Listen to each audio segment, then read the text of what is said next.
We all long to live in the blue sky, but we do not know that there is a prosperous kingdom ruled by white doves.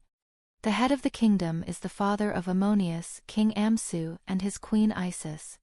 They built a powerful empire and created laws between the noble upper-class white doves and the gray doves considered the lower class. They think that the gray doves are useless and even despicable, so they are only worthy of being their servants. Ammonius, the arrogant and haughty one, is also the son who is allowed by his parents to punish the gray doves, but Havi, a poor gray dove who lost her parents at a young age, lives with the gray doves in a field under the stairs from Ammonius' residence down. Every year in March, there is a flying competition without discrimination to choose the strongest bird to represent the color they represent. Fortunately, with her hard training efforts, Havi was chosen to compete as a representative against the opponent, the representative of Ammonius. That morning the race was fierce and the result was not too surprising. Ammonius won. Havi was disappointed and thought to herself, why can't she still regain justice and rebuild a new social order where birds like her also have equality?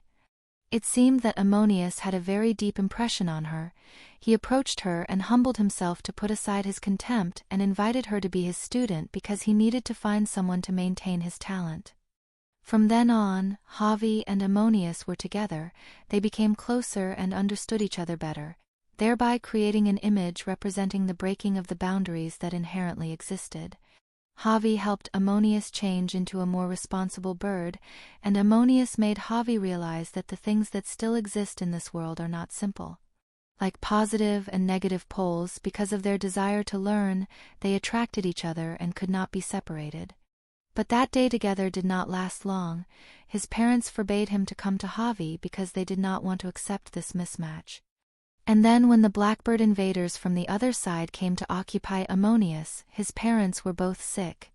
At this time, when the kingdom was gradually collapsing, Havi was by his side to take care of his parents, and he directed the fight and came up with strategies to defend the country.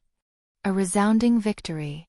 From then on, Ammonius and Havi, with the consent of his parents, were together since she took care of them, giving them a different view of her.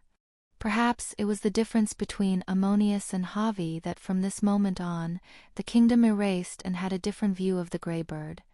From here, the kingdom united these two different colored birds into one, creating an empire stronger than ever headed by Havi and Ammonius.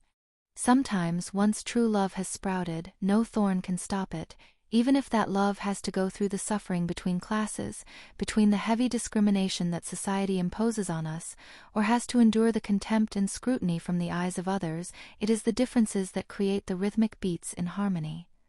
Differences are never bad, because of differences they are special. They need to be protected,